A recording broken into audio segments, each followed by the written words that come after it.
Bonjour et bienvenue dans notre vidéo de présentation de notre projet réalisé dans le cadre de lieux de réseau. Tout d'abord, je me présente, je m'appelle Yosra El Ghali, j'ai réalisé ce projet avec mon binôme Mohamed Alaeddin Boutaleb. Nous sommes dans le groupe 3. Dans cette vidéo, nous allons vous présenter notre projet qui consiste à programmer un analyseur de protocoles réseau offline, permettant de décoder les protocoles Ethernet, IP, UDP, DNS et DHCP, à partir d'un fichier texte structuré à la manière des trames observées sur Wireshark. En sortie, cet analyseur doit retourner un fichier texte contenant l'analyse des trames Ethernet. Voici le plan de notre projet. On a décidé de diviser ce projet en deux parties. La première partie est la présentation du code. Donc on va présenter le code en justifiant nos choix et en montrant le rôle de certaines fonctions. La deuxième, ça sera la présentation du programme en exécutant quelques tests. Pour l'IDE, nous avons utilisé IntelliJ parce qu'il a une interface intuitive et moderne. On a décidé d'utiliser Java comme langage de programmation car on l'a étudié dans le lieu de programmation objet avancé pendant 2 ans. Par contre, on n'est pas vraiment familiarisé avec Python et il est plus compliqué. Et on a décidé d'utiliser JavaFX pour l'interface graphique car on est en train d'étudier ce module dans le lieu de programmation objet avancé. Et enfin, on a utilisé GitHub et Discord pour l'organisation du travail et les tâches à réaliser. Voici la structure du code. Nous avons en dehors du package qui contient les classes de l'interface graphique, le package cœur. Celui-là est le noyau de notre programme. Nous avons réuni des fonctions de conversion dans un sous-package, les fonctions de filtrage du fichier dans le package opener et pour chaque header, nous avons créé une classe dans un sous-package séparé. Cela nous a permis de facilement détecter les problèmes au niveau d'une en-tête sans la propagation d'un bug vers les autres classes. Cela nous a aussi permis de facilement réutiliser le code qu'on a déjà fait ailleurs.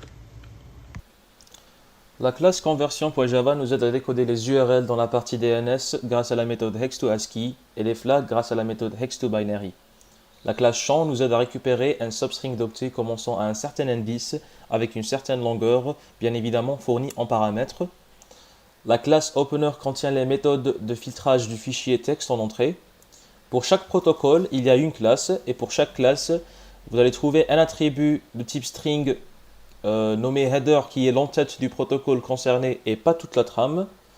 Vous allez trouver des getters intelligents qui vont décoder les champs de l'entête concernée et les rendre sous forme de string, majoritairement en utilisant des string builders, et une méthode toString qui va regrouper tous les getters pour rendre un décodage complet. Prenons un exemple ici. En ce qui concerne par exemple l'entête du DP, l'attribut header contient seulement la suite des octets qui commence par le premier octet de l'entête et pas toute la trame.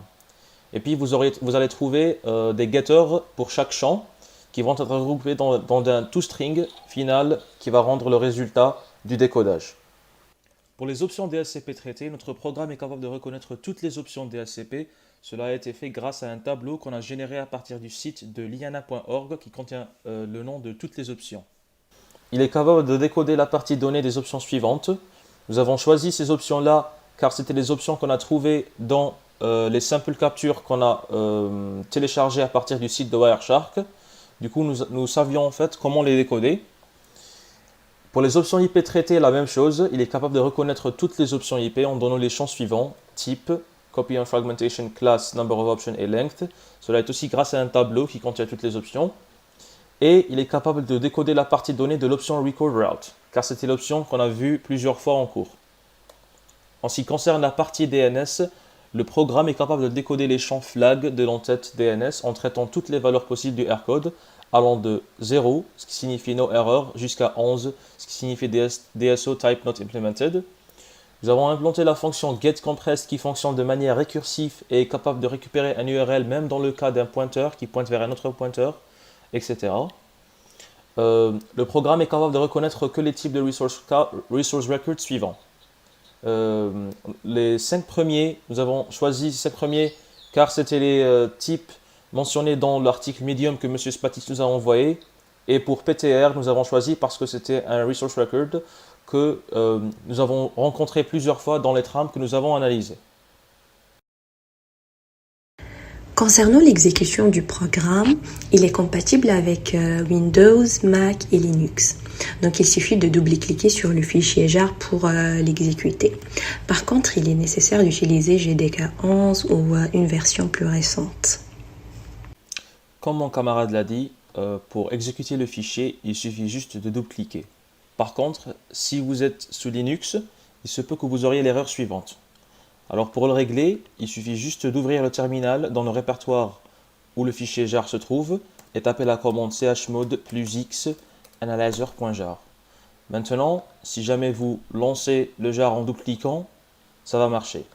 On vous rappelle aussi que vous pouvez lancer les fichiers jar en faisant la commande suivante, java-jar analyzer.jar. Grâce à JavaFX, nous avons fait une interface graphique qui est simple et intuitive. Vous avez devant vous trois boutons principaux. Il y a Ouvrir pour sélectionner le fichier qui contient les trames. Il y a Analyser pour analyser la trame que vous avez sélectionnée ici. Exporter pour sauvegarder les résultats de l'analyse dans un fichier TXT. Alors ici, comme vous voyez, Analyser et Exporter, ce n'est pas disponible parce que vous n'avez pas encore sélectionné un fichier qui est valide. Vous avez ici les différents tabs pour chaque protocole. Il y a un tab commun entre DNS et DHCP parce que c'est la couche 7, mais ça va changer dynamiquement dépendant de la trame. Si je sélectionne un fichier texte qui contient les trames ici, et puis ici, comme vous voyez, la trame 1 est sélectionnée par défaut, mais vous pouvez sélectionner une deuxième trame. Alors il suffit de cliquer sur Analyser, et comme vous voyez ici, les tabs vont maintenant contenir le résultat du décodage. Vous pouvez maintenant, qu'est-ce que vous pouvez faire? Vous pouvez cliquer sur Exporter et donner un nom pour votre fichier. Quand vous consultez le fichier TXT qui a été généré, vous allez trouver le résultat du décodage dans ce dernier.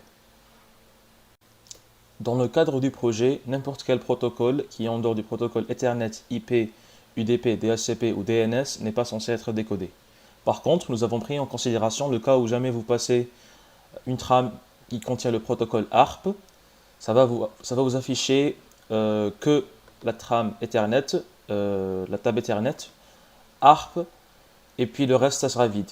Si jamais vous passez une trame qui contient du TCP, vous allez recevoir Ethernet, IP, avec le protocole TCP qui n'est pas traité, et puis le reste sera vide. La même chose est pour la couche 7. Si jamais il y a un protocole différent de DNS ou de DHCP, ça va vous afficher Unknown, et que c'est un protocole qui n'a pas été traité.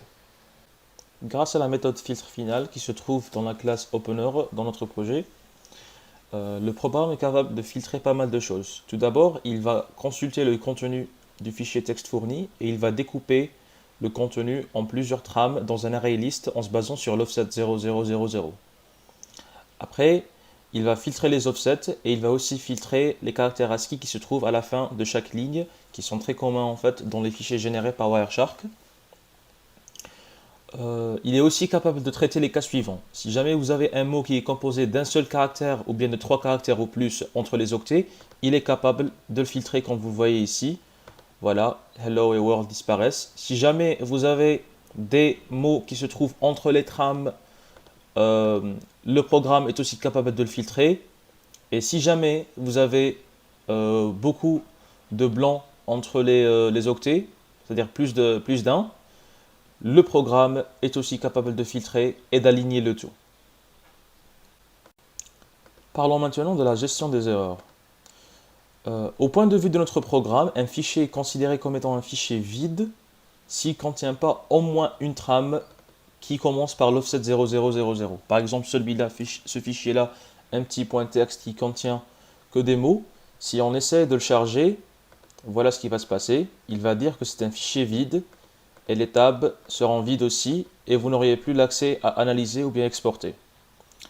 Le programme est aussi capable de détecter une erreur dans les offsets. Si jamais par exemple un offset est erroné, on dit par exemple ici au lieu de 10 je vais faire 11, je vais charger le fichier une deuxième fois, il va dire qu'il y a un offset invalide ou bien il y a un manque d'octet dans la ligne 1. Si jamais par exemple il y a un octet de plus, par exemple ici je vais faire un 0,2, je relance le test, il va dire qu'il y a un manque d'octet, bien un offset invalide au niveau de la ligne 3. Si jamais il y a un caractère qui n'est pas hexadécimal dans l'offset, disons par exemple ici je vais mettre un Z, si on essaie de relancer le fichier, il va dire qu'il y a un offset invalide au niveau de la ligne 5. Alors ce qui s'est passé ici, c'est que puisqu'il a trouvé un caractère hexadécimal, qui n'est pas hexadécimal au niveau de l'offset, il va ignorer cette ligne complètement. Du coup, il va se rendre compte qu'il y a une 16aine d'octets qui manque ici, au niveau de la ligne suivante. Donc, vous ne pouvez pas avancer si vous ne corrigez pas, le fichier texte, et cela a été fait pour éviter en fait les pannes du programme. Nous vous remercions d'avoir suivi avec nous et d'avoir regardé notre présentation, et nous vous souhaitons une bonne journée.